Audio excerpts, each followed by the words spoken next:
Welcome to the OC, bitches. Welcome to the OC, bitches. Season 1, episode 19 today. I'm so excited for this episode for a number of reasons. First of all, I feel like this is game day and I'm showing up for my favorite team in my team colors. So this is why I wore red. It's Valentine's Day. Mm-hmm. And this shirt says Cougars because I guess Julie's a cougar. I'm also wearing a pair of underwear that say MILF on it, just so you know. That is amazing. Somebody gave these to me during, I don't know why I still have them, but I opened up my drawer this morning. What do you mean you don't know why you still have them? I mean, those you keep forever. Are you kidding? You're like the OG MILF. Yes, so there's a lot to talk about, and there's some very long, epic stories about that word in this episode that we can get to. Yeah. So the synopsis today for the episode 19 is that it's Valentine's Day, which means love's in the air for some. Seth and Summer take their relationship to the next level while Ryan questions if he can be with Marissa. Valentine's Day is to Kirsten as Chrismukkah is to Seth, and she's not happy when Sandy isn't as much on board with the holiday. Luke makes his interest in Julie known. Today, I am so excited because my favorite Bachelorette of all time, my long-lost soul sister, Kaitlyn Bristowe, is joining us today. Hi, Kaitlyn. Yay. Hi, Kaitlyn. Hi. Thank you so much for having me. I'm so excited. Melinda, I'm like fanning over you right now because I've met Rachel on like Zoom. And now I'm like, oh my gosh, because the OC was like my favorite show as it was for everybody. Well, it's such a pleasure to meet you. I actually was driving from Orange County, Dana Point, with my daughter yesterday, and she's a huge Bachelorette and Bachelor fan. And we listened to your podcast with Rachel on the way up, on the drive. Yeah. Oh, fun. Oh, that's awesome. Thank you. Yes. It was so nice of you to have me on it. Oh my gosh, come back anytime. I told you. I'm like long lost sisters for sure. Yeah, absolutely. We've already established that. And Kaitlyn today is one of our celebrity fans of the OC. So I really am. I mean, it's just so cool that you even know that the show exists. We're very flattered. Oh my gosh. I'm not only did I watch it, I think I watched everything twice like back then, and now rewatching it, I'm like, I forgot how good it is. There's so much going on in like every episode. I'm like, it's so good. Well, thanks. It really is addicting. It is. I'm like I restarted the whole thing again from the pilot, and I'm just like on the edge of my seat again. Did you really? You restart? Oh my gosh. Yeah. Oh yeah. You know, as I'm watching it, like there's so many things that I forgot about and I can't even believe they happened. I have to watch like a few episodes before the one we're recording because I'm like, well, what happened? That's how I did. I watched the season 1, episode 19, and then I was like, wait a second. And I got all lost on like, I couldn't even remember like how Jimmy like, well, we might get into that, but like I couldn't remember who exactly he was, and then I had to go back, and then I was like, oh, I might as well just start at episode 1 because I'm in now. We love that you're invested. Very. And also, congratulations on your engagement. I think it happened after I saw you. I just had to say that real quick. Congrats. Your ring is beautiful. Yes, she got engaged. Oh my gosh, thank you. I did not see that one coming. He's so like he's really over the top, like extravagant and romantic. And like, I thought it was going to be this big thing because we were going to Mexico. So I'm like, oh, surely he's going to like get us horseback riding on a beach and like have everyone. But no, he did it on my podcast actually. And we weren't going to release the episode because he really was just doing it to have the audio and video footage so that we had it forever. And he was like, you don't have to release it. And I'm like, you kidding me? Can you imagine the downloads we're going to get on this? So we did, but it was really, really sweet. So thank you for saying that. Yeah, you're a smart girl. You're like, no. We're using this one for sure. I mean, I overshare my life all the time anyways on like Instagram and my podcast. I tell everyone everything. So I'm like, it only makes sense. Well, yeah, clearly. Yeah.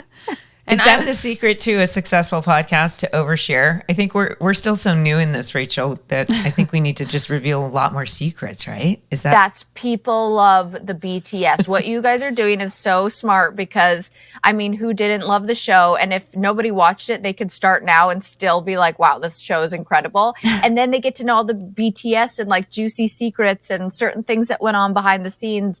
And then have people come on like that are fans asking questions. I love it. I think it's genius.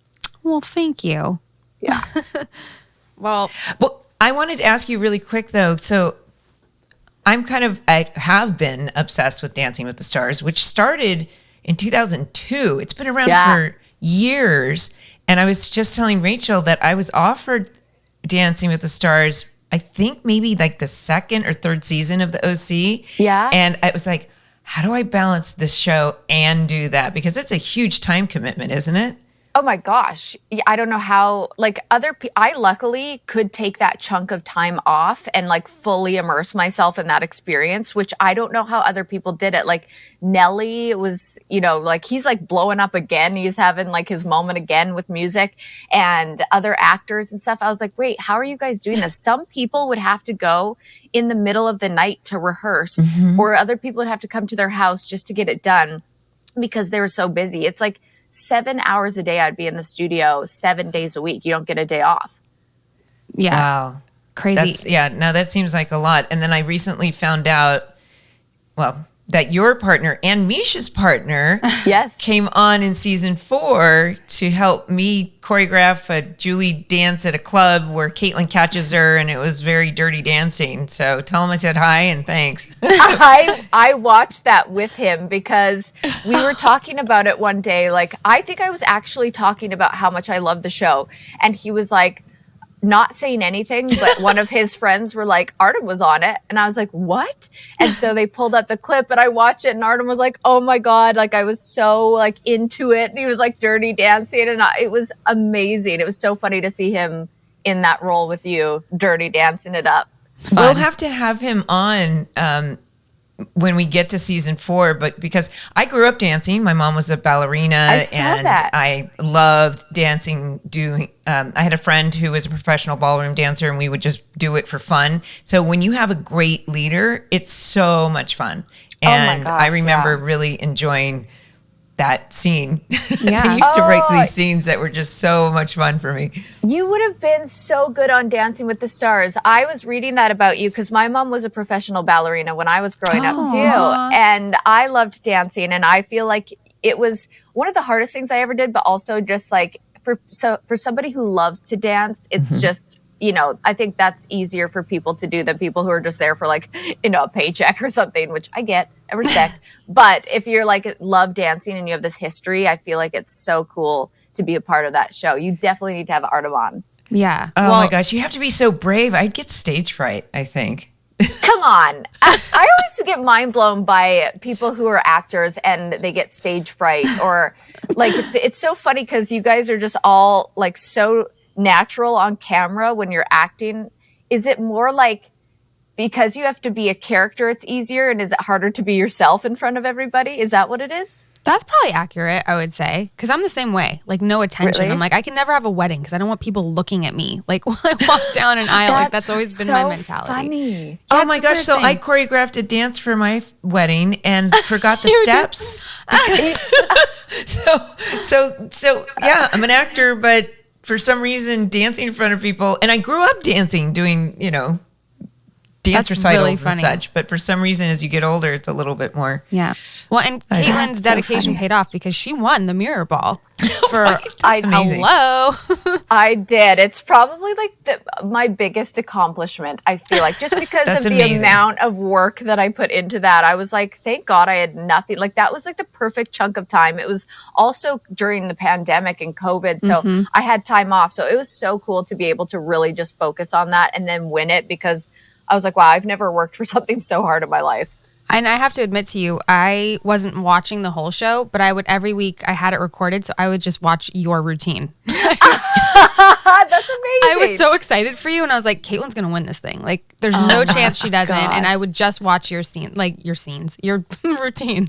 That's so funny. Yeah, I truly like felt like it's weird to say, but I felt like I deserved to win. But I know everyone else worked so hard, but I really felt like there was such history for me because I was supposed to go on the show 5 years ago and I was told no. So to like come back and have that moment and then win. But also I really didn't think I was going to, because Hannah Brown, who was the Bachelorette a couple seasons ago, she had just won Dancing with the Stars the season before me. So I'm like, right. There's no chance they would allow 2 Bachelorettes to win back to back. And so I just thought it was going to be like a TV thing where they're like, oh, like lost by a couple votes. But I was like, oh my gosh, I really did win. Yeah. And it shows you that the votes, they really do go by the votes, really, right? Yeah, because I know what you're saying. Really you're like, yeah, 2 Bachelorettes in a row, but you deserved it and you won it. Thank you. Fucking awesome. Thank you. We could talk about Bachelorette and Dancing with the Stars all day. We should but- probably talk about the OC a little bit. Absolutely. I have so many questions. Oh, well, we would love to hear your questions, and the fact that you have them is very, very cool. I have so many weird ones. I feel like I feel like people probably ask the same questions all the time. So I apologize if I'm like, you're like, oh, here we go again. No, ask away. Okay. Do I just start? Yeah. I say go for it. Okay. First of all, I always like to know if the houses are real or if that was a set. So the pilot, it was real, but then they recreated it, and a lot of everything was sets, right? Every house was a set, Mindy? Am I right? Yes. Everything was established. You can actually go online and see pictures of the real Cohen house and the differences between it and the set and the actual house. But it was recreated on stage. Mm-hmm. And oh, cool. Julie Cooper's house was the same house as the Cohen house, but they would shoot it from a different angle. Based on the real 2 houses that were established in the pilot. Okay, so when you came out and waved at her, and this is in like, oh wait, I can't remember what episode. I can't remember if it was, I can't remember if it was episode 19 or the pilot that I was watching, because now I'm all the Froyo line invested. But when you like came out and waved and he didn't get, the Froyo. That's a real home in Malibu, next door to the Cohen home in Malibu. Okay. And why was Jimmy, who was he to the Cooper, to Kirsten? Yeah, to Kirsten. Why did they used almost to get date. married? They grew up together and they used to date. Oh, and they may have had a pregnancy scare. There's some Kirsten and there's Jimmy? a lot of history there. Yeah. Right. Okay. A lot of history there. I can't wait to watch this all again. Yeah. Okay. When I don't feel like cooking and I'm saving my takeout for the weekends, HelloFresh is the answer. With HelloFresh, you get fresh, pre-measured ingredients and mouth-watering seasonal recipes delivered right to your door. Skip trips to the grocery store and count on HelloFresh to make home cooking easy, fun, and affordable. That's why it's America's #1 meal kit. HelloFresh's family-friendly menu is a big win for the back-to-school season with easy, delicious recipes for drama-free dinners. I am very, very excited. My daughter's starting school soon, and this is going to make my life so much easier. I'm really looking forward to their orchard chicken salad. Yeah. And salmon in a creamy Dijon chive sauce, or Greek goddess bulgur bowls, honey miso broccoli donburi. I love their names. These are just a few of my favorites, and my family loves it too. And in fact, I sent my daughter in college HelloFresh recently, and she loves it.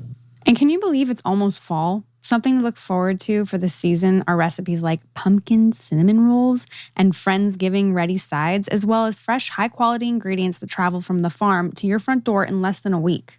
Go to HelloFresh.com/OC14 and use code OC14 for up to 14 free meals, including free shipping. That's HelloFresh.com/OC14 and use code OC14 for up to 14 free meals, including free shipping.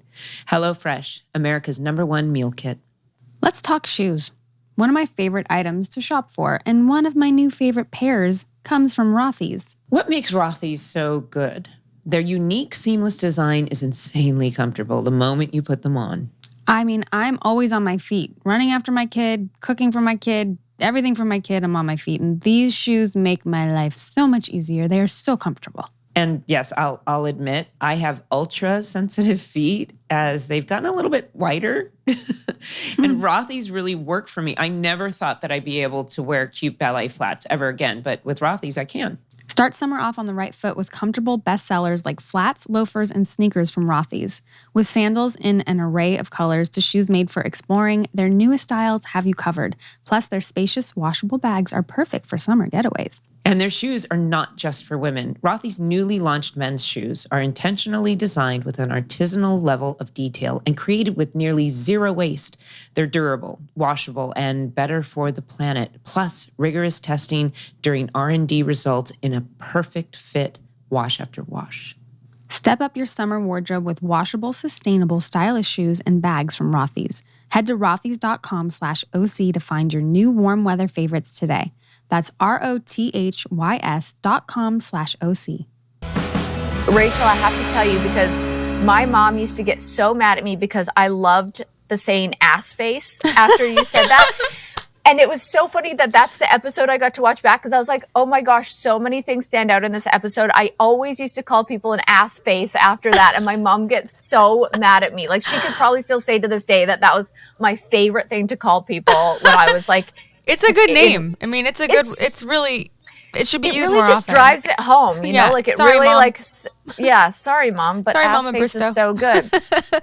Also, if I was home, I was going to wear that iconic purple sweatsuit. I, like, have pretty much the same one in my closet that's, like, coming back in style now. Oh, yeah, the juicy suit? Yes. And it's like, it's back. And this was my next question. So when you take off your clothes, how old were you at that time?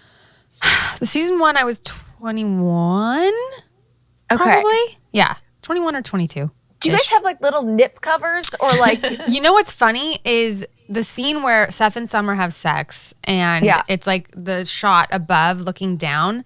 Yeah. When I get out of bed, you could see my bandeau, like a bandeau top over my boobs. You could see the back of it. I caught it and I was like, oh, I hope no one else sees that. Yeah. So I wasn't naked, even though Adam was my boyfriend at the time. I still was not naked. But they would use pasties or like, which just cover your nipples essentially, everybody. I mean, he looked fully naked though, because when you rolled out of that bed. He just rolled. Okay. No, I'm just kidding. He wasn't. There's a special sock. That's Oh, is there really a man sock? I don't know what Adam had on. Maybe he had something covering it, not just a pillow that he took. He's so funny in that show. Also, I just thought of this now, on all shows when like people just have sex and then they roll out of bed, they always do it so casually with throwing that sheet around them and then they just get out of bed like that's what everybody does after sex. Right. I'd be like tripping everywhere and like trying to gather up the sheets. It's just like, let's go. For sure. I'm a big fan of always like playing to the, natural or like organic. So for sure, like the awkward, it's never as like sexy or glamorous or whatever as they portray it on TV. And not when you have 50 crew members all standing around and sometimes they reduce the amount of crew members for a intimate closed scenes. Set. Really? Yeah. And now it's even more. There's an intimacy coach on set. What? It's a new position. Of a literally crew member. And figuratively. Yeah, I was just gonna say that. That's interesting, and I was just watching The Bachelorette on Monday, and they had a cuddle coach. What? And I was like, where do these people go to school for this? Like, what is a cuddle coach? She coaches you through the proper techniques of cuddling, like and spooning, positions. sporking. Oh my gosh, that sounds as awkward as the foreplay of Seth and Summer in this episode. What do you mean? Like blowing in your ear. That's so awkward. And you guys were dating at that time. What happens when you like get in a fight and then do you guys like make up easily? Because if you're in an argument, all of a sudden you have to act all cute and romantic. Does that like help, or were you like, I don't want to make out with him right now? Oh gosh, I can't remember. I'm sure I was always. I don't remember Adam and I fighting that much. That could just be my memory and like being delusional, but. There were a couple times. Like I found a card recently where he was like apologizing for like an unoriginal birthday gift, and then for like fucking up Penny, a birthday the dog? gift. Oh yeah, he got me a dog one birthday. It was a pit bull that I didn't pick out, and he named it and like showed up and was like, "Happy birthday!" And I was like, can we do a do-over? In real life? Yes, this was real life. No, this was real life. Yeah, so there were things like that. So yeah, we fought. There were for sure fights. I don't remember how it like played out on set, but I'm sure there were times where I wasn't talking. I bet you guys were extremely professional you hear action, Oh, yeah. everybody does that. Yeah, you yeah. know? Yeah, you Yes. must just go into a complete other world. So do you like to be called Mindy or Melinda? What I think I heard. Rachel Either call you- one. Mindy, Okay. Mindy's the nickname, and Okay. it's what my family and friends call me. I And feel like I'm not there yet. I don't deserve to call you Mindy yet. So I think people, it's a question that I would get on set all the time. Melinda is on the birth certificate, and it's what SAG has. Yeah, yeah. Once they get to know me, I know some people say, you're Melinda, you always will be. Some people call me Mel. Some people call me Mindy Mo. That's what my dad called me. Aw. So I get, Well, I'm gonna I call get funny you- nicknames. I'm going to call you Melinda for now until something else sticks for me. But who is that young kid in the episode that I watched? Luke, is that his name in the show? Yeah. Mhm. Chris Carmack. Yeah. Was that awkward for you guys, or was that like less of a age gap than they made it seem on the show? It's way less of an age gap. Okay. I think, I'm trying to remember if Chris was 25. Was 25 and I was 33, 34. So it's still a gap, Right, but it's These not. days. I don't think awkward isn't the word. There's always a little bit, but Of it was course. more.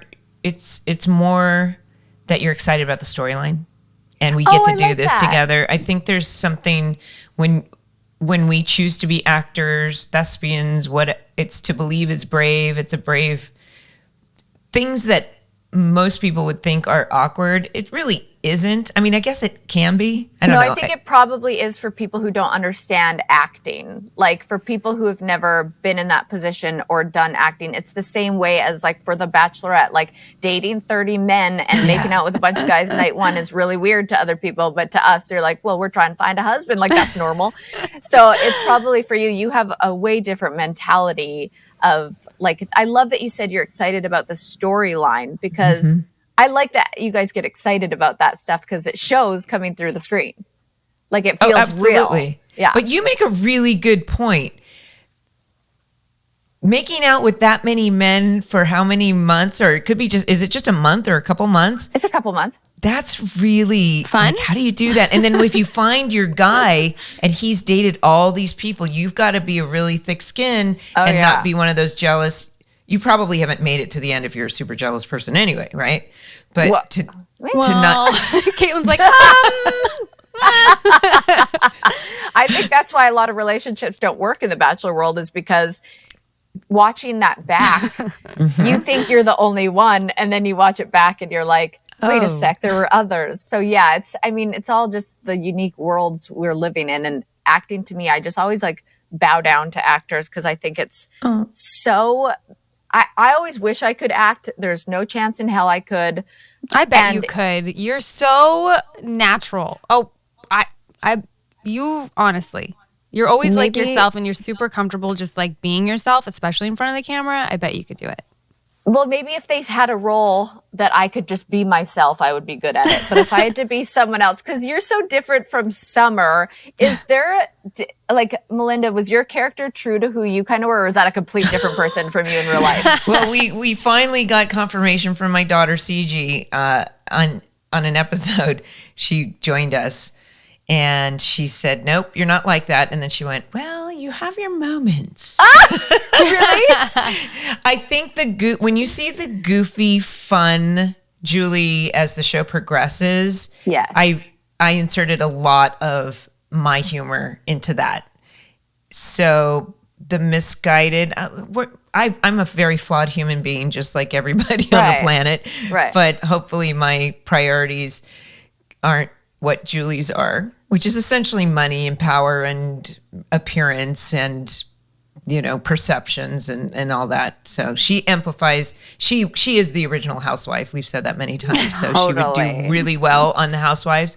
I for one would not do well on the Housewives. I think I would Yeah, end but- up curled up in a fetal position crying. What? That's Doing so reality. funny. Didn't the OC inspire Real Housewives of OC? I think that's what they guess so. say, right? I don't know. Do we have confirmation on that or is that just a rumor?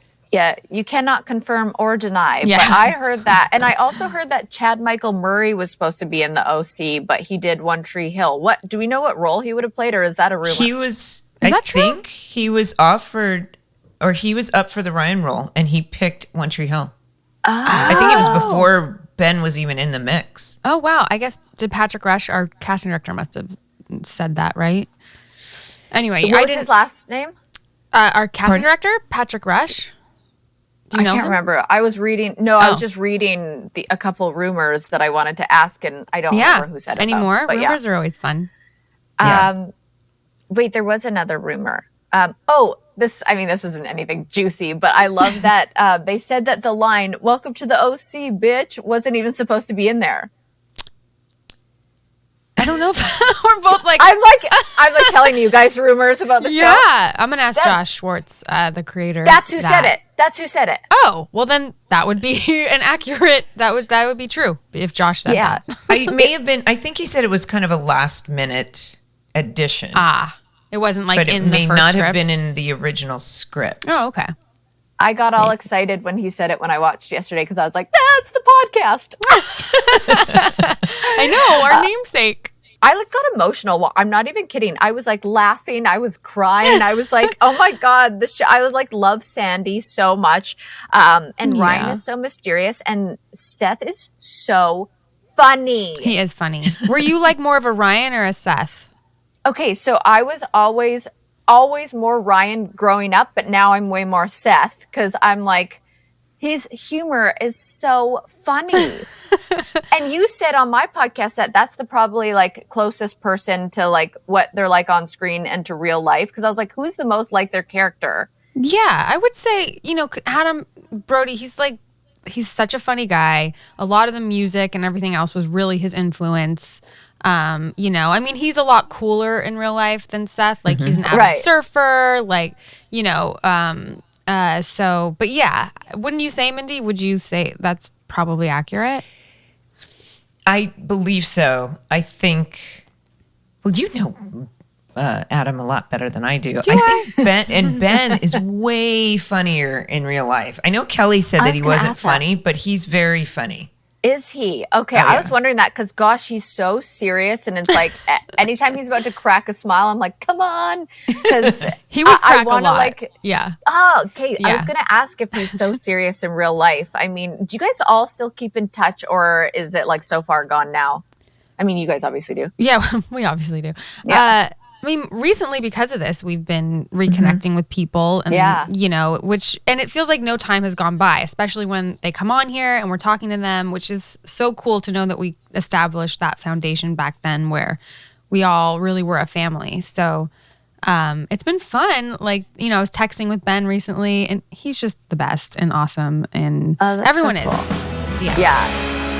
Catching up on the latest episode of our podcast can work up an appetite. Well, Grubhub's got you covered. It's always there when you need it, whether you're too busy or too lazy or you need delivery on the game day. Grubhub, it's my first choice. Grubhub is more than a delivery service. They work hard to serve both their customers and the restaurants they deliver from. Grubhub knows that a restaurant's reputation matters, and they'll be damned if that reputation suffers because of them. Grubhub has come to my rescue so many times when I'm at home and I realize that clock is ticking and I don't have dinner figured out. I use Grubhub. Today, Grubhub's doing a little extra to serve Panera. Get a free delivery perk on your first order from Panera of $15 or more.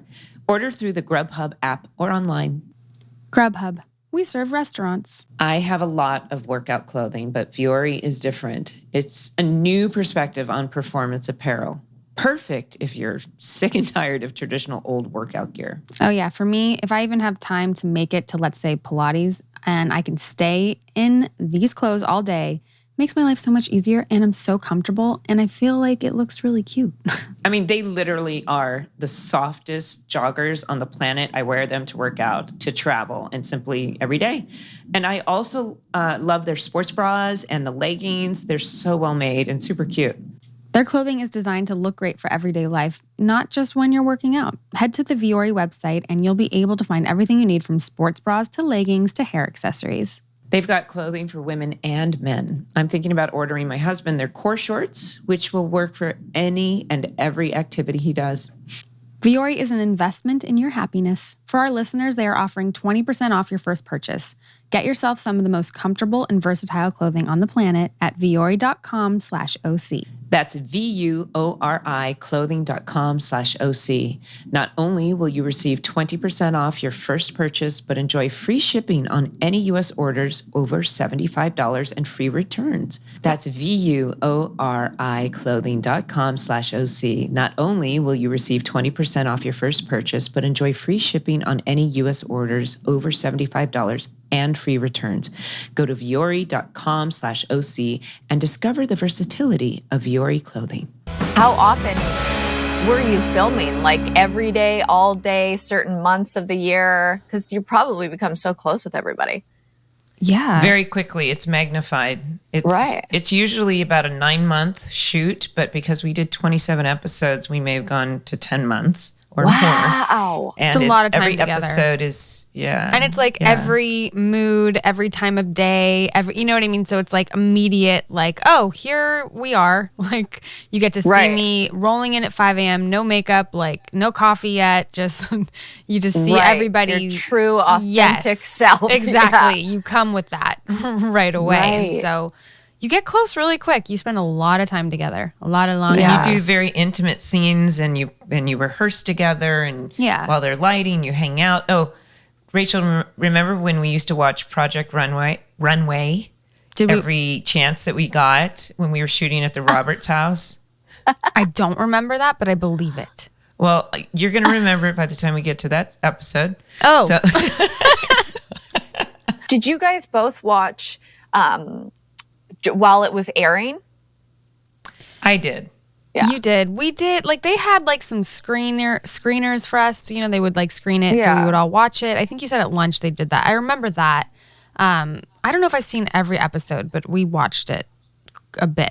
I think it's going to be the first season really, really sticks in my mind. I feel like, to be perfectly honest, it's going to be a little bit more of a challenge to remember things going into the 3rd and 4th season. But it'll be fun to get there though, for sure. Okay, I have a few questions related to if you guys were on The Bachelorette. Yes. Ooh, these are fun. Uh-oh. Okay, so, but it's going to be your character. Oh, okay. Yeah, so for both of you, as your character, what would you both have done out of the limo to The Bachelor? Summer would have for sure been in a bikini because she didn't know how not to wear a bikini. So true. Oh, that's so good. What did you do out of the limo your first time? I'm trying to remember. You don't want to know. Oh no, your joke. Yep, I remember. It was a good joke. It was like you put it out there. What do you mean? It was so good. I truly didn't understand TV or editing or like. Tell Mindy what you said. What? So the Bachelor that I went on, he was a farmer, and his name was Chris. He was a farmer, and I grew up in a really small town, and like 2 of my ex-boyfriends were farmers from high school. Like I was like, oh my God, a farmer. And so I came out of the limo, and I have like a very weird sense of humor, and I'm like really offside like in my humor. And so I came out of the limo, and he was like, oh, it's so nice to meet you. And I was like, well, I don't know much about you. Like I know your name is Chris, and I know you're a farmer, so you can plow the fuck out of my field any day. And he was like, and I was like I just wanted him to know my humor right out of the gates. I loved it. I loved it so much. It was plow the bleep. They did that? Yeah. Oh, yeah. Bleep. Yep. And it was so funny because I thought they would edit that out because a producer had said to me like, oh, that probably won't make TV. And I was like, okay, then I'll say it. It'll be funny. And then it was like on every promo and like every like Good Morning America, Ellen, everyone was like, this girl's crazy. And I was like, oh no. I loved it. I was like, that's my girl right there. So did the producers guide you with things to do and suggestions, but ultimately it's up to you? How does that work? That's pretty much exactly how it works. Like that was my joke, And then they were like, oh, you have to. And then like for other people, they would, like there's one guy that came in on my season in a cupcake. He like rode in on a motorized cupcake. And like, obviously that was not his idea, but he was like, okay, I'll do it. There's certain things where the producers will help you along the way. But like Katie, the Bachelorette now, when she went on Matt's season, she walked out with a dildo. And I was like, yes. Yeah. Oh my God. But she said something. She was just like, this has been my friend. I don't know. Something about the pandemic and using it a lot, right? It was yes, exactly. So my daughter was just telling me something about right now that a guy came out in a cat suit because she likes cats. Yes. So that made me think, because I'm wearing my cougar. Oh, yeah. I'm wearing my cougar shirt today because that's kind of the storyline of this episode. So she'd have to come out in kind of a, I don't know, Julie. Yeah, you would be a cougar for sure. A cougar outfit that couldn't be more perfect. That's so awesome. And she's actually doing it to this soundtrack for Cats, which would not go over well. Memories? Like what? You're right. Memories. You do like a little dance out of it. You're gonna ballet like do what? Like that's so funny. I actually got to do Broadway for a hot minute. Like a couple years ago, I got to host a show on Broadway for Christmas, and the Cats studio was right across. And every Saturday, all the cats come out of their window and yell, "It's Saturday night on Broadway" at like 7 p.m. And it's the weirdest thing. But if anybody ever goes to New York and Cats is back on, you have to go, because they like ring bells and like yell, and all these cats are coming out of the window. That was just a really random story. But no, but that's cool. It was really cool. I can't remember. Were you a cougar for a lot of the season or just on this one episode? Well, that term was just kind of coming about. Right. That and MILF. Those two words MILF, were kind of right in that era. So you were the originator. Yes. No, she has a line where she says to Kirsten, "Men are to me the way Chardonnay is to you, Kirsten." Meaning she had the drinking problem and Julie had the man problem. So right. That's so funny. It was so good. So she's definitely was that. That was always a little awkward because Julie ended up having, the other thing she could do is come out to the song Fire. Remember the in the Bachelorette party with all the firemen strippers, and it's Fire. Yes. She had the most fun storylines. I know. And then she has the porn that comes out, the porn identity. Yes, the porn identity. That was awkward. Yeah, so there's a lot of fun. That's so funny. But Rachel, you'd have to come out as Wonder Woman. Come on. Yes. Oh. But Mindy should answer all my questions because she always has the better ideas. That's funny. Wonder Woman would be perfect. Yes. And then my last Bachelor question. Yes. About your characters. Yes. Is, well, Melinda, if you don't really know some of the Bachelors, it might be tough for you to answer this. But who would you guys pick? Who would your characters pick to be engaged to from Bachelor Nation? Bachelor Nation? Ooh, yeah. Ooh, that's a tough one. It could be from this season. It could be from any season. I'm trying to think of like favorites of mine. I know. It's tough. When Tyler was on Hannah's season, I was like, God, he's really cute. And I feel like Summer would agree. Like that type. That's fair. Right? Don't you think? That's fair. But I would say Jason just because he's obviously the best. But that's me. That's not Summer. Jason's her fiance, Mindy. Yeah. Okay. Well, I can't answer for me, but my daughter, who's 21, CG, said, and I'm not going to remember his name. He got the rose in the. I'm not caught up. Is it Greg? Oh, Michael A. Michael A.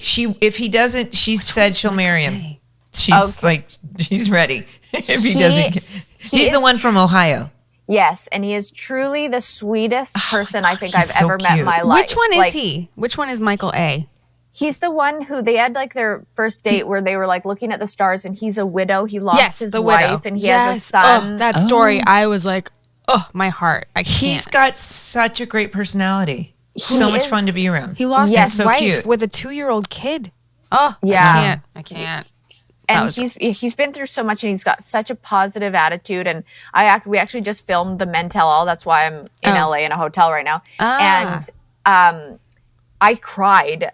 Like, I'm not used to this hosting position where you just ask questions. Like, I'm so emotional. So when he's talking about his story, I just like, Tayshia thought I was laughing, but I like actually broke down and cried because his story is just like, he's just such an incredible human being. Well, he's got some fans in this house because that's the one I picked. I love that. Well, tell CG he's that. Dude, CG's old enough to go on The Bachelor, which is terrifying. They have like fucking 21-year-olds, and I'm like, or 22-year-olds, and I'm like, how is anyone at 22 ready to get married?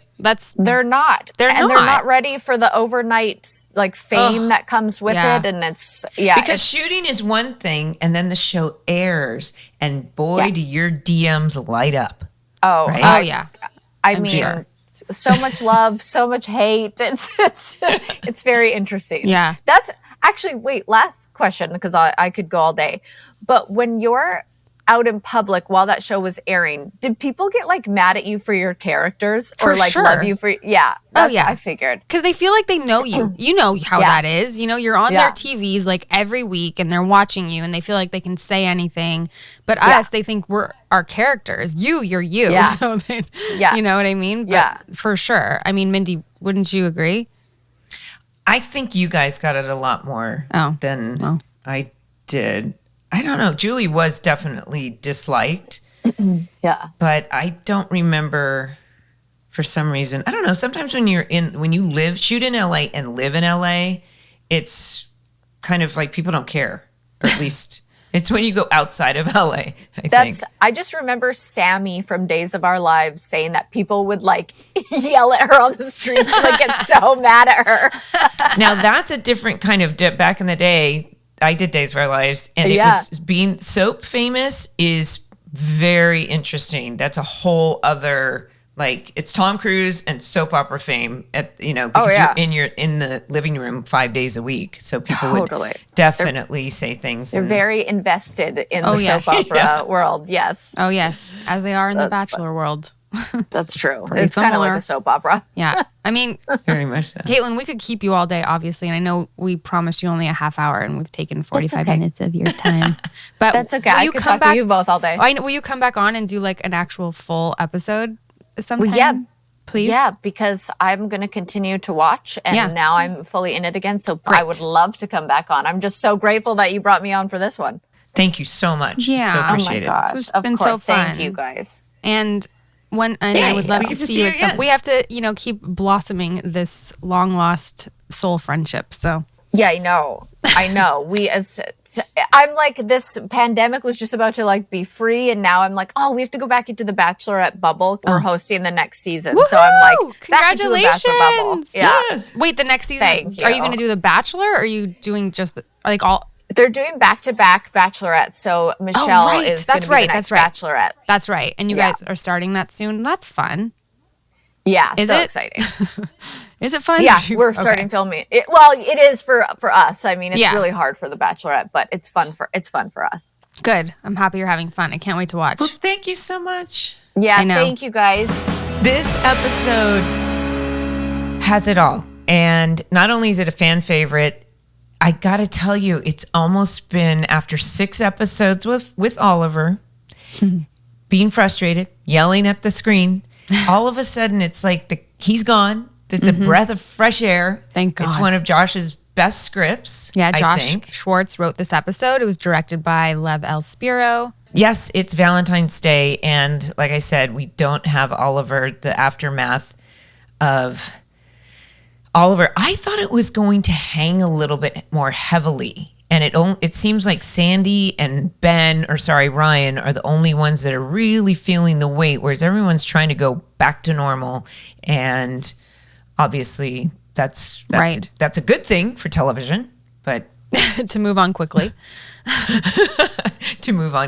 Yeah. So we're going to get into this episode, you guys, because Rachel and I both had so much to do, the beginning of some storylines, and we're just going to get into it. Let's start at the beginning, right? Yeah, let's start at the beginning. We both had to watch. Sometimes we should be clear. We do record sometimes out of order, depending on just who's available and our schedules. So Rachel and I both watched episode 18 and 19 together because we wanted to make sure we knew what we were talking about. And I needed to know why Summer so quickly has sex with Seth when last I saw he was with Anna. There's the story. Right. Okay. Right. So this episode opens, Cohen Kitchen, as it usually does. And it's Valentine's Day, which I thought it was kind of funny that Kirsten loves Valentine's Day. Like, I really wouldn't put her character and this holiday together. Right. She was in a different mode. In fact, she reminded me of Julie when Julie's really excited about something. All of a sudden, Kirsten and also it was a great scene for Kelly herself because she's a very strong, powerful actress and woman, and it was really fun to see her just silly and and I think everyone in that family has a different different holiday. So what do you think Ryan's holiday would be?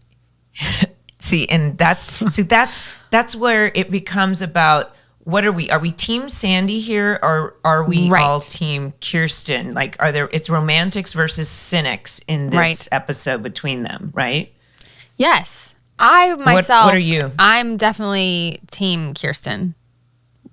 Are you? I am. Because I kind of, for most of my life, I've been kind of team Sandy. I find it to be like, if you want to go out to dinner on Valentine's Day, it's a prefix menu and it's like $300 a person. It's like, it's a corporate thing where they get you to spend money, right? Yes, you're the cynic. I mean, look, I get the Hallmark part of it all, holiday-wise, but I'm a romantic at heart. I love, the flowers and all the things and feeling special on Valentine's Day. I think it's sweet because if you make it mean something to you, then you don't have to go along with the commercialism. Right. And you know what, though? There's nothing worse than a partner who is a cynic to really take the wind out of your sails if you are a romantic. I'm interested to explore the Sandy Kirsten dynamic because they have it feels kind of like a major hiccup, but it's also kind of fun. Mm-hmm. Yeah. There's a lot of things in this episode with relationships and the characters, and one of the more fascinating things for me was, aside from, the Seth and Summer, which we'll get into, but Ryan and Marissa, like you said, coming off the Oliver of it all, and Ryan, isn't willing to just jump right back in with Marissa because I feel like there was such betrayal of trust that it's actually cool to see him honoring himself in that way, where he is not willing to just jump back in because, in the kitchen, it's Valentine's Day. We get to school. There's this dance, right, for Valentine's Day happening in the OC. And Ryan and Marissa at school, Marissa, asks him what he's doing for Valentine's Day, and they both kind of establish they're going to this thing, but they're not going together.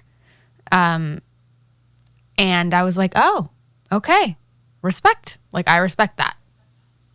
Totally. In my note, I wrote, I don't know why I said Ben, but I wrote, Ben just looks like an exhausted man here.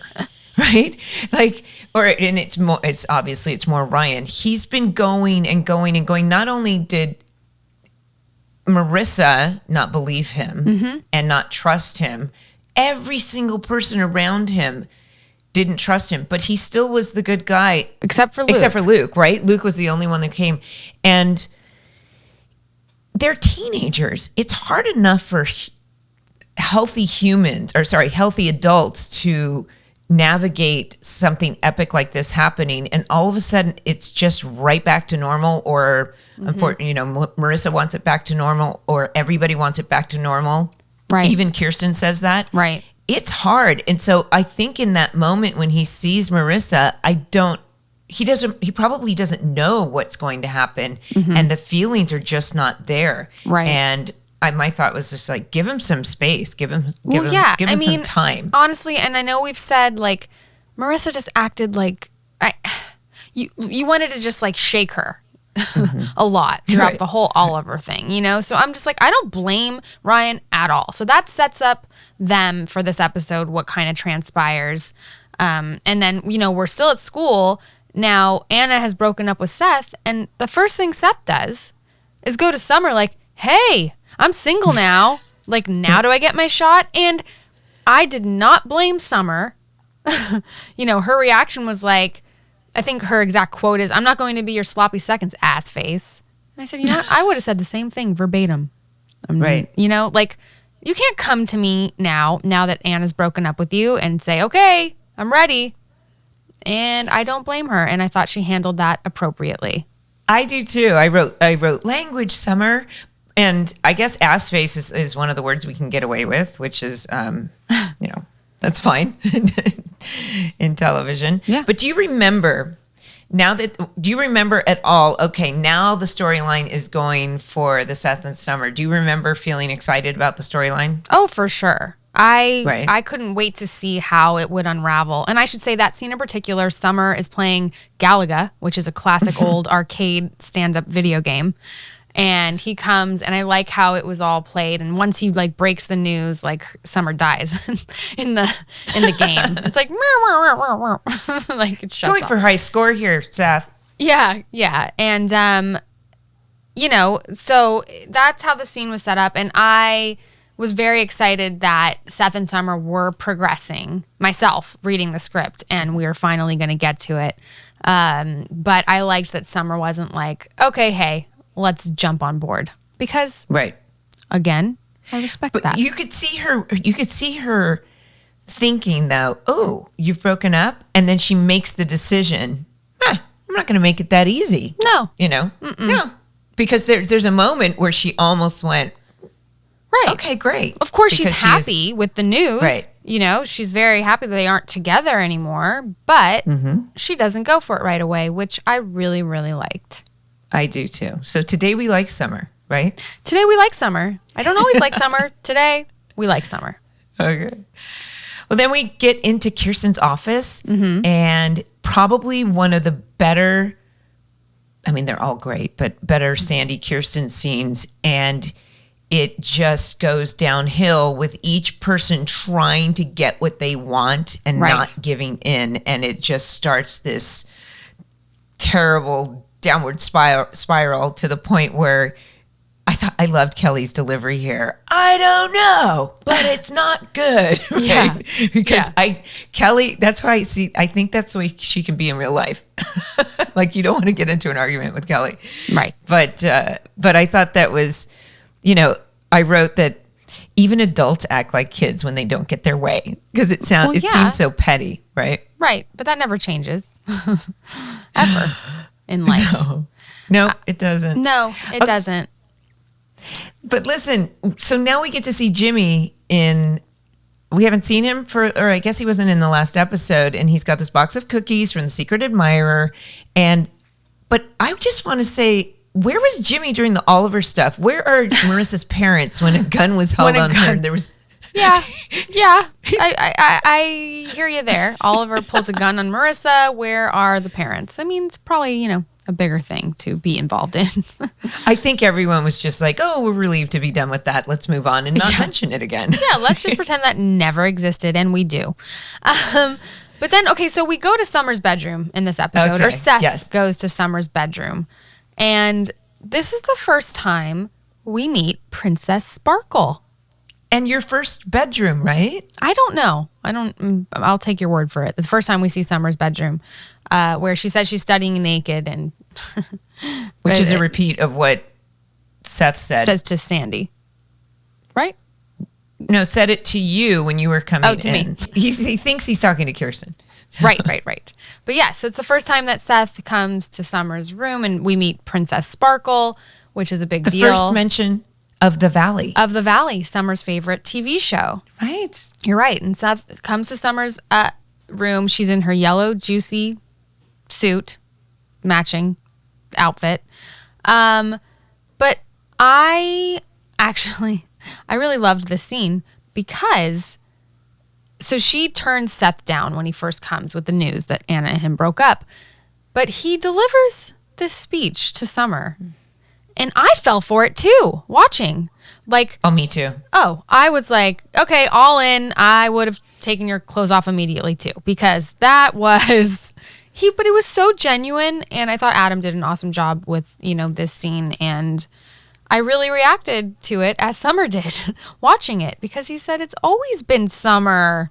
He was very specific. And I think this is where, if you compare Teenage Boys to Seth, this is where it's original. I don't feel like a real teenager would say, but Summer, it's not that you're sloppy seconds. It's that it's always been you. That is laying it out. That's putting his heart out there. That's maturity. Right? I would agree with you. No, most teenage boys don't show up with professing love in such a manner. And it was very sweet. And I was on board. Extremely sweet. So much so that you push him down. Oh yeah. Put him down and take off the top. It off. Oh yeah. Show him. And then we have this iconic song, musical number. Hello Sunshine. Hello Sunshine. So maybe that's the nickname for my boobs. Sunshine. Just kidding. Well, I reached out to Matt Ramsey, who edited this episode, and just asked him what he remembers, because we went back and forth, and we'll talk about a couple other things. But he did make a point of saying the Hello Sunshine, and this might be between he and Josh, I don't know, but he said the Hello Sunshine, which plays every time Summer and Seth have sex, was my idea. Whoa. Josh Schwartz claims it was his idea.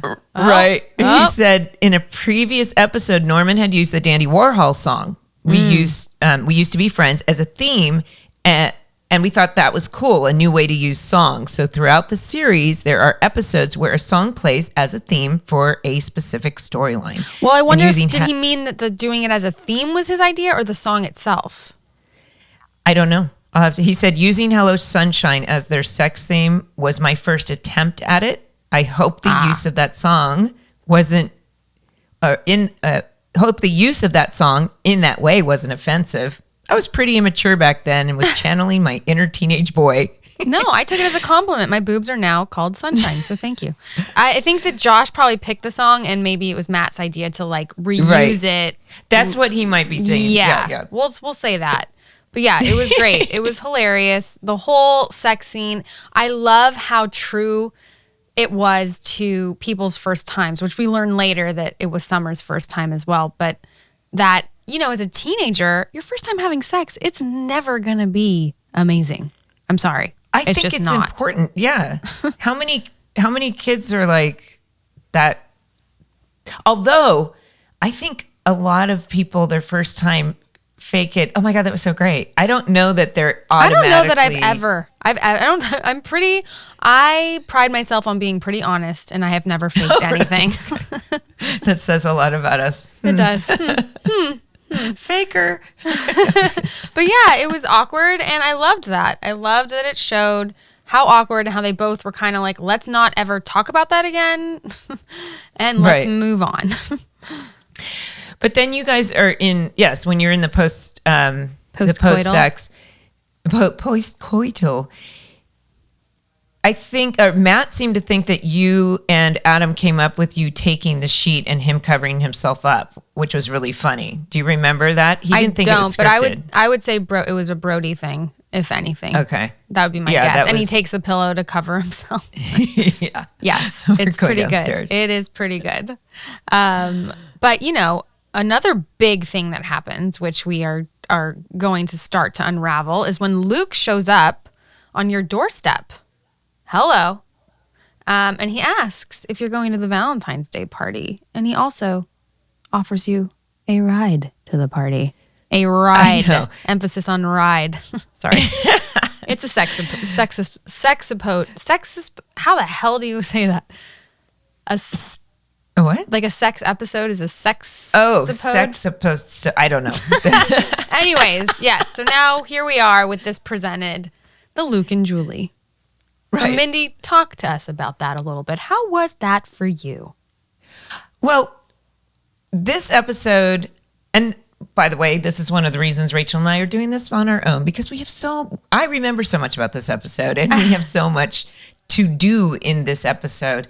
And this was the beginning of getting really excited about the storylines. Sorry, my puppy's barking. Can you hear that? Okay. I was so excited for this storyline, and it was obvious that the writers were starting to write for both of our characters. And in that particular scene, it's Julie kind of looking at him with this, interest, like, what are you doing here? What's going on? And just being kind of intrigued. But still, I was actually kind of surprised that Julie was actually kind of being mature and at the same time being flattered underneath. Whereas later on, she's got a bit of wine in her and she becomes a little questionable. But I do remember that Chris and I were both really excited about the storyline. That's fun. And I watched it with CG, and because she's gone on record as saying how it was uncomfortable for her to either imagine it or see it. So I looked over at her and I said, "What do you think about this? Is this cringy?" And she goes, "No, I think it's kind of sweet and funny." She's clearly flattered. That was CG's response. Yeah, well, that's cute. The approval from your daughter. Right. So, also, what happens is Marissa shows up at the pool house and aggressively makes out with Ryan, trying to get him to have sex. And once again, Ryan is not down. He is not willing to just sweep the shit under the floor, the shit being Oliver, and go for it. And I like it. I like it, but it's rejection. Rejection is always hard. That is such rejection. And once again, showing a 16-year-old not knowing how to handle and just saying, can we go back to normal? And just give him some time. And in this sense, it just reminds me that Ryan, in so many ways, is way more mature than Marissa is, right? That he's like, it's just not okay, and I can't fake it. There's something off. These kids need therapy, serious therapy right now after something like that, like a PTSD with all of the Oliver stuff. I mean, this has been going on since Christmas, Yeah. 6 episodes. So yeah, it's been, and everybody's just going back to normal once again. Right. As we do on television. But then we have one of another very funny original scenes with Seth entering the next morning and ecstatic that he has had sex, if you can call it that. And then he admits that it was so bad. It was like fish flopping around on dry land. Fish sex. And doesn't he say like Nemo, he wants to find his way home or something? I was like Nemo and I just want to get home. Yeah. And yeah, my question for Josh was, do teen boys talk like this? Have you ever had a conversation like this? But I found myself just grinning. I don't think Josh has had a lot of experience talking to teen boys about sex, would be my guess. But I think it was maybe questions he had himself. But I love, Ryan's response is, my advice is just do it again, Right. And then Seth. Anytime I'm going to say Summer, I automatically put Seth in front of it. Summer and Marissa are at the beach, and they're both fronting, not telling the truth about what's really happening with Ryan and Seth. And then they do, and realize that the sex sucked, and Ryan wouldn't have sex with Marissa. But I like that they get to the honest part. That's very typical of teenagers to front like everything's okay or whatever. But then they were honest. And I liked that. Sandy and Kirsten still aren't letting up, which is still funny that they want to hold on to it. I think at some point, and I think that, I don't know, Sandy's holding on to something, and I don't know why he's being such a toughie. The way he eats his meat he's just being kind of like he's posturing and kind of arrogant, but it's almost like they're having fun, or he's teasing her, but he's not letting go, because men can still be boys. But in the Cohen kitchen, Sandy asks, okay, here we come. Sorry. Let's go back. Yes. So Seth goes to Sandy and says that he needs to have the talk. The kid asking the dad to have the talk, and Sandy looks terrified, and he says, now? Right. Well, doesn't Sandy tell Seth about foreplay? Well, then that leads into that scene that is, to me, one of my mom. I remember her saying this way back in 2004. I just love Sandy and Seth. They have the best conversations, and it is the most awkward talking and explaining what foreplay is. It's just brilliantly written, brilliantly acted, and it's such an original moment, and it just goes from awkward to more awkward. Totally, which plays over into the scene where Seth is like, let's try this again, right? So they want to have another go at fish sex. And when they do, so Josh told me he really wanted, it's like a When Harry Met Sally was kind of the vibe. Even Annie Hall, I think he mentioned. But like When Harry Met Sally was the vibe for it. And it's so funny because it's so awkward what Seth does with Summer. He's like blowing in her ear and like rubbing her shoulders really hard and just being so weird. And you're like, that's not foreplay, dude. No, because he did exactly what Sandy said. He was like, massage, nibble the neck. Oh, right. Anyway, because he couldn't say, he couldn't be more detailed. He couldn't say, go downtown, my friend. Right. Let's be true. Yeah. Yeah, we had to keep it, PG, so to speak.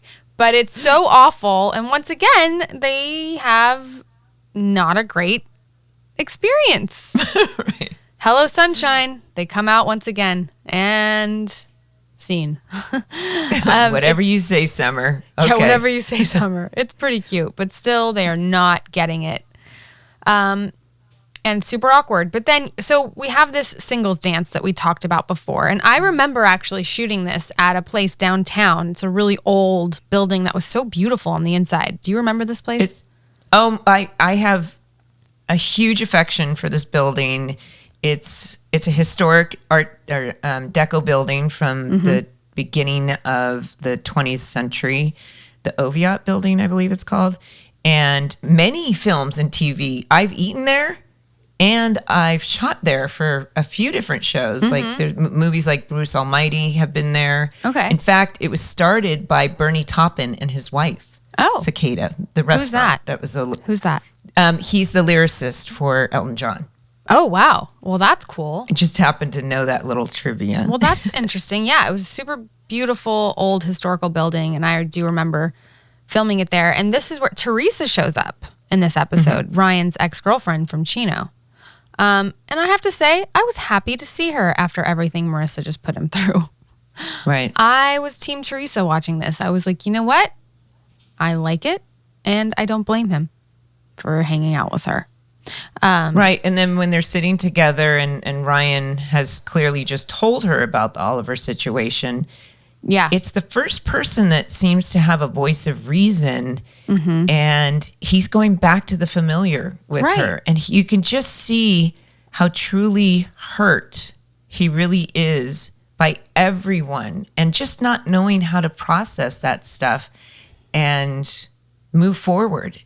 Yeah. So yes, obviously it's there to now show that he definitely might not want to continue this relationship, or he's questioning everything with Marissa. Absolutely. Right? And Marissa's jealous too. She knows Teresa's here now and she's feeling it. And I think it was the perfect moment for Teresa to show up. And they talk about it. I mean, Marissa talks to Summer at the party about Teresa, how she's beautiful, smart, so it's very apparent that she is feeling threatened. And Ryan is still turning Marissa down. Right. I think the audience, I kept thinking, because I didn't remember every moment of it, but I kept thinking, he keeps giving her some hope. And finally, by the time they're actually at the dance, he just says, I can't do it. Like he's tried the entire episode for a couple days. And He's just made that decision. And then, of course, then she's tearful. And after Sandy's already said to the boys, don't ever get married, which is, you know. But then he turns around and, you know, the voice of Sandy, the reason of his best advice, the speech about love. It's true. When things get really hard, you've just got to hang in there. And Kirsten overhears it, of course, and gives Marissa some hope. Right. And I think Kirsten has one of the best lines, actually. She says, you know, you make it so hard to hate you, but sometimes you make it easy to hate you. Yeah. And that kind of defines marriage and relationships. Yeah, I would agree with that. So Seth and Summer talk, and you can see the wheels turning with Summer when they have the conversation. And what does Seth say? Where is this? Seth? He said Seth tells Summer it's not working and that it's his fault. Right. I'm just going to bow out. Yeah. Which is so... It's so sad. And I'm like, Summer, stop him. What is wrong with you? Right. Yeah, but the wheels are turning. Also, you know, we didn't mention that Julie, you know, Kirsten breaks up with you. Well, yes. That was the episode before that Caleb has Kirsten break up. Oh, that was the episode before. See? God damn it. I can't watch two at once. Okay. But yeah, so you know what? This goes to, it's an interesting thing. I can look at episodes now and say there were some epic scenes for your character, my character. But for some reason on this episode, I went, I actually only have like 3 scenes, which means I only probably worked 2 days on that episode. Oh, wow. Because, and of course the kids probably worked 8 days. Right. But yes, so our first mention of Bob Seger is Julie saying that she's just going to go home and drink a bottle of wine and listen to Bob Seger, and Luke clocks her leaving. Yes, he does, which leads to... We're just going to keep... Well... Yeah. Well, there's so much that goes into this this little speech right here. When I read it in the script, I was excited. Yeah. And Chris and I were so excited. Everyone was so excited. We shot it. It was, my hair was all pretty and I'm in the pink. Oh, your hair was so pretty and your hot pink robe. Do you know what the first thing I thought, though, Rachel? What? I remember I woke up that morning, if this has ever happened to you, with a big pimple on my chin. And I could see it. Oh, and it's still there. Oh, you noticed it. Yeah, of course. I remember it being bummed. I was so excited about the scene. And then obviously, it doesn't matter in the grand scheme of things, but I remembered that. The dreaded pimple. But this scene, you guys, has created, there's a lot of backstory and ultimately, the speech of Chris saying, you're a great girl. He's too, Mr. Nickel is too old to know what he's got. Whenever we played Ultimatum, you always won. What's that? If you could do whatever, Mom, you always won. I beat Kirsten. And the end of that speech, he said, Mrs. Cooper, you're a total MILF. I just thought you should know. And then she drinks her wine and pulls him in for a kiss. While Night Moves is playing. Right. And Night Moves. And by the way, it was the most expensive song for the first season. Oh, was it really to get Bob Seger Night Moves? Yeah. So it got in the script, the network approves it, right? And then they even put the episode together. And ultimately the network made us cut out your total MILF, right? It had got past the standards and practices in the script. Even the first cut, it got past. And then all of a sudden, 2 days before it aired, they made us cut it out. I actually remember at a party talking to one of the standards and practices guys, and because Josh had told me the story of them What's a standard and practices guy? It's the censors. It's broadcast standards and practices where they approve everything. And this was this is post Janet Jackson, right around that time. Right. Okay. Censorship. So apparently, I remember Josh telling me that they called and said this MILF word. And he said, what? Mother I'd like to fool around with? And they said, no, we think it's something else. And this guy told me, standards and practices, gentlemen, he told me that they actually did a group study or got a group of people together and asked them what they thought it meant. Yeah. And sure enough, they said, Mother, I'd like to fuck. And they found out about it and they cut it out. Mother, I'd like to fondle. Hello. Right. Mother, I'd like to finger. I mean, there's a lot of ways to go with that. Oh my God. So it was cut out. But at the time, I remember Norman Buckley, Matt was the editor on this, but Norman worked on it as well. And I remember getting called into the editor's room with Josh and a bunch of people, and we sat and watched that scene, and we all thought it was the greatest scene, and we were just like, we were beyond, we thought it was so cute. It was. It's so good. And I love, by the way, Melinda, when you're leaving the scene and you like look up to the Cohen's house to make sure no one's looking as you close the door. I was like, that was a nice little touch you had there, because we were on a soundstage. I thought it was, you know, and this is the thing, I've seen or read people talk about it being illegal and cringy or whatever emotions it elicits from somebody, but looking at it with this new pair of eyes, I saw all of a sudden this kind of buzzed little teenage girl who just loved the attention because he was saying everything she wanted to hear. Well, do you think they could get away with that now because he's technically a high schooler and it's an underage thing? I mean, I wonder if that could be written I don't know. now. It'd be like a Law and Order type of show. Right. Because in Desperate Housewives started right about the same time or a year after, and they were doing storylines like that. And then we added the, I don't know. you're 18. It's a question for whatever. I'm not exactly sure. But you looked so good. Your hair was so cute. I just wanted to tell you I loved everything about you in that scene. You know what I also loved?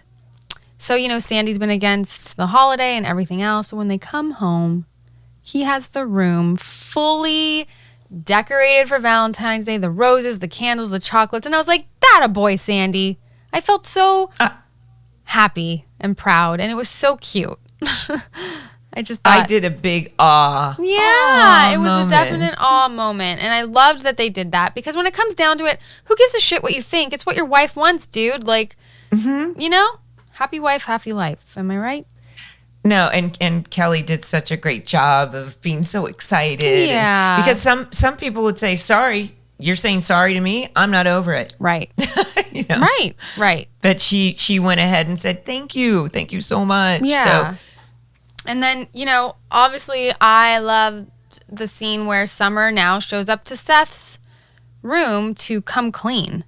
That she was also a virgin when they first had sex. And now this is a huge surprise to Seth. But I love how Seth is like, let's start, you know, from the beginning, so to speak. And it's just so sweet. And it's the first time you really see this like tenderness. Well, not the first time, because when he gave the speech to her earlier in the episode, but it's such a tender moment with them.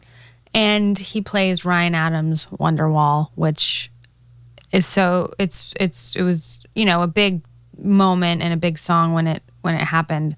I think you're underplaying how big. I was waiting for you to finish because this moment is actually huge for so many young ladies and boys maybe, but how it just melts people's hearts. And he does, and how many kids actually, you guys have this conversation about, guess what? I was a virgin, and how many kids went, oh my gosh, that's what happened to me, and I wish I could have had this conversation. Yeah. Or okay. I just, you did this, it was just this original, I don't feel like it had been portrayed, and I could be wrong, but I'm biased, so I love it, and I know that this was such an epic moment with this song Wonderwall, and it was absolutely just heart-melting. You know what? I will say it's really sweet and shows how close they are, because dancing like that, like, it's awkward. You know, someone's like, let's dance. You're like, what? Mm-hmm. But it's not with them, and it's so sweet, and they're so close, and they're really in the moment, and I did think it was super sweet. Really, really sweet. Well, and also I think here's something that, diving deeper into it, sex is such a big deal to a young person. Yeah. And it's like, it's sex. When ultimately what they're learning early on, Seth and Summer, is that it's not all about the physical. In fact, the deeper connection of just being with someone, or just the simple act of dancing Sure. can be just as meaningful. Although I have to say Sandy's line of the appetizers can be just as good as the main course. True. Mindy, what about, I mean, I don't know if you feel comfortable talking about like your first time or anything, but I mean, I can. If you want to go there. It was like super awkward. Oh, and here's the other thing that what she says, it should have been special. Yeah. What Summer says, it should have been special or it should have been planned. I think that's kind of a luxury. And in my situation, it wasn't special. It wasn't like, but you learn. I think it's important to move on from that. Okay, it wasn't so special, but I'm going to make it special in the future. It's not like you missed out on anything. But I don't think the first time is ever special, so to speak. You know, I lost my virginity very young to my older brother's best friend. Mm-hmm. Oh gosh. I'm just going to leave that there. And, you know, I was so young and you don't know, although I did know that it should last a little longer. And I think Summer feels the same about Seth, so there's the parallel there. Right. Oh, Lord. Boy. Yeah, you know, first times are never all they're cracked out to be. Okay, on that note, let's go to Ryan and Marissa in the pool house, shall we? Yes. Everyone is now these, Luke and Julie are having some fun. Seth and Summer are in a different, more positive place. And Kirsten and Sandy, of course, are back together. And unfortunately, our doomed couple, Marissa, shows up to the pool house and says, Where is she? Where is she? She's like, take Sandy's advice. Yes, take Sandy's advice. And she goes and she wants to know where Teresa is. She's convinced she's there and she's not. And Marissa's like, I'm not giving up on you, Ryan. And Ryan isn't so sure they should be together. Now, this is so heartbreaking. You know, you see Marissa's heartbreak. She loves Ryan. And Ryan, he says something and it really got me. And it's about the trust thing, right? Like, where he's like, you didn't trust me. And it's true. And that's such a big thing. And I'm so on Team Ryan, obviously. I have been the whole time, and I think a lot of our audience as well. But yeah, he's just like, but you didn't trust me. And it's like so real. But I think he was, and when trust is lost, that's a big deal. It's hard to regain it, but it cannot be fixed in one day. Yeah. If they're meant to be together, it's a slow process. Absolutely. And to rebuild that trust is a big deal. Well, and I think this was a question for Josh. I don't think Marissa and Ryan ever truly get over this, even though they come back together. They have a lot. They face a lot. Let's be honest, Ryan and Marissa. So, yeah, I'm on Team Ryan, and it's heartbreaking, but I fully stand behind him on this one. There were so many things with the couples in this episode, and I mean, you and Luke. I'm saying a couple, because and getting some. You got to get yours, And but I think, this episode, it just feels like I said before, after the Oliver stuff, everybody's back in. It's a super satisfying. It makes you laugh, cry. Feel like you're in it, and it's just one of the most satisfying OC episodes of all. And I think it's a favorite of quite a few people, including mine, even though I only had like 3 scenes. Which is great. Me too. I loved it. I loved rewatching it and everything that happened in it. And I can't wait to watch the next one and see what happens. So Josh left me a voice memo about this episode with some fun facts, and I would like to share it with you guys. All right. I'm not really good at doing voice memos, but I'll do it for the podcast. But I love this episode, and one of my favorites. And I would say that one of the things I'd like to highlight in discussing this episode on a voice memo, which is basically like talking into the void, is the music. And there's 3 song choices in particular that I enjoyed at the time, still really enjoy. One is Super Furry Animals, Hello Sunshine, which was just a song that I loved prior to the episode, wrote it into the script that we wanted something kind of euphoric and revelatory every time Seth and Summer had sex, however awkward it was. And Hello Sunshine seemed to really bring it home. Night Moves by Bob Seger.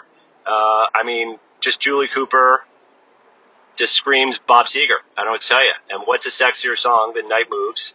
And what just feels like it plays more into this MILF mom sleeping with her daughter's ex-boyfriend, hunky water polo player than some Bob Seger Night Moves. And it kind of tells you everything you need to know about Julie Cooper. And then finally, the Ryan Adams cover of Wonderwall at the end of the episode, which was just a really stark and beautiful cover. And Alex Fitzavis had sent it to us on one of her comps that she would send, and I would listen to these comps, and they were on CDs back then, and just kind of earmark songs for future possible uses. And it just felt like Wonderwall was this really devastating, heartbreaking way to end an episode called The Heartbreak. So wish I could talk more about this episode. Look forward to being back on the pod. You guys are doing a great job. Talk to you later. Well, that was great. We're sorry he couldn't join us for some circumstances, but so we talked about how important this music was in this episode, and Matt seems to think that it was his idea. Maybe it was the editing idea, but I think the fact that Josh wrote it into the script kind of trumps Matt's memory of feeling like he had responsibility for the music. I think it was Josh's idea. Sorry, Matt. Right. But everybody wants to take credit. Yes. Yeah. They should, because there were really good song choices. Absolutely. What a great episode. Thank you, Josh Schwartz. Thank you, Josh Schwartz. Our lovely producer Diana is going to quiz us, and I will fail miserably, but let's try. I mean, I know you watched the episode, so I think you can do it. Okay. We'll see. Okay. I was just going to call you Summer. Rachel, when you are playing Summer and you're watching The Valley, do you know what line we overhear from the show? Not a clue. It's a quotable one. It's a what? A quotable one? It's a quotable, yeah. No, because Melinda? She probably. Do you know? No, you know what? I watch with subtitles because I miss things, and I'm not remembering. We overhear the line, I just don't feel like I fit here in Tarzana. That's a good one. I like it. I don't remember it, but I like it.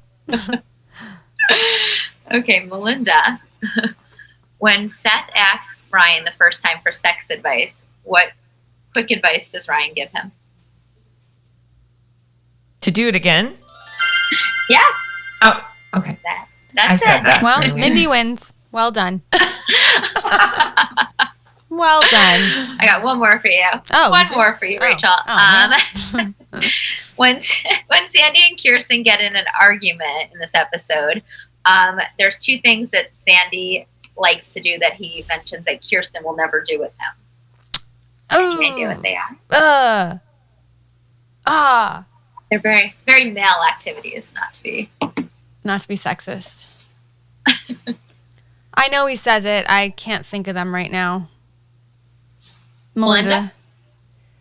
Surfing and golf. Yes. And literally, my husband said, "What do I have to do to get you in the ocean?" And I just went in the ocean 2 days ago. I saw. You proved it. You posted a hot little picture of you in the ocean. Mm-hmm, a hot little IG picture. That's right. CG convinced me to take a picture. CG's good for that. She's your Instagram manager. Yeah. Okay. Well, surfing. She should go surfing with them. Yeah. One more, Melinda. Oh. This is a Julie question. So the first time Luke shows up at Julie's door, what's his excuse why he's there? Marissa's book of some sort. It's biology or science or something. Mm-hmm. Okay. And she's like, I get it. It's not a very strong excuse. Come up with a better one. Julie Cooper could teach you a thing or two. And she does. Oh, boy. Yeah, All these right. episodes coming up are going to be a lot of fun. Oh, yeah. Can't wait to get there. All right. Well, this was so much fun. A lot of sex talk. The sexual episode. But I know. I think it was a learning experience for all. Clearly for Seth and Summer. That's for sure. And for Luke. Oh, yes. You're going to teach him many things, Miss Julie Cooper. Yeah. Well, thank you everyone so much for listening. Follow, rate, and review Welcome to the OC Bitches wherever you listen to your podcasts. If you like to watch us, check it out on YouTube.